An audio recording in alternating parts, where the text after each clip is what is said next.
Hey, first grade. So today, Thursday, we are going to be doing some more counting. But with this counting, you're going to be practicing your tallies and practicing making graphs. So the first thing you need to do is pick 3 things that you're going to count in your house.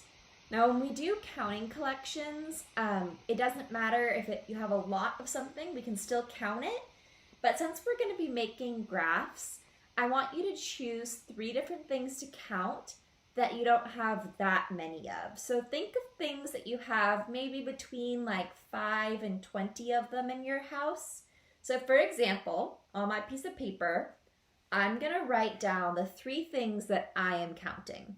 So I'm going to count how many spoons we have. I'm going to count how many chairs there are in the house. And I'm going to count how many pillows there are on all the beds. So I wrote down the 3 things that I will be counting. And next to each of them, I'm going to do tally marks as I walk around the house to count. So remember when you do your tally marks that every 5 you draw the line across. So if I'm going around to count chairs and I count, all right, I see 1, 2, 3, 4. Then on my 5th one, I'm going to draw a line across. And then I'll start counting 6, 7, and so on. So take your list, take a pen or a pencil, and start going around and pick 3 things to count in your house. All right, so I have my completed list now. I found that I have 5, 6, 7, 8, 9 spoons. I'll put the number here too. I have 5, 6, 7, 8 chairs. And I have 5, 6 pillows.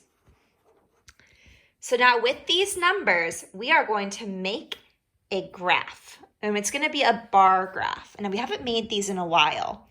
So if you have lined paper, that might be a little easier to use. If you just have blank paper, that's fine. Start by drawing like a big L, just like that.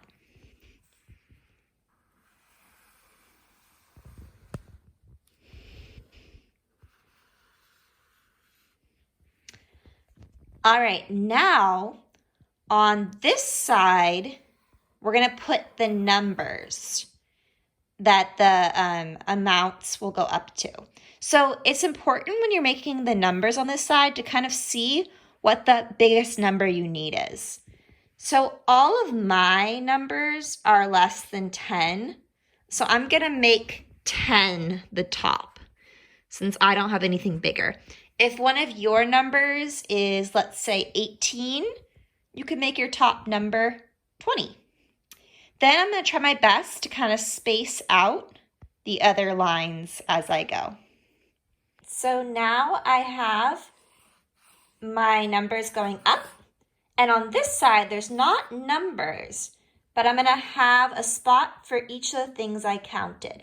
So I'm going to write really small on here, spoons, chairs, and pillows. All right, so I have my 3 sections now.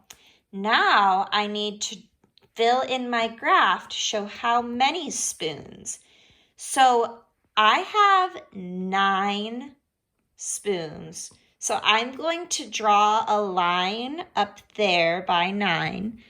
That will show me how high to make this bar of my bar graph. And then I'm going to draw the lines down. Remember, it's much better to use pencil in case you make a mistake. All right, chairs.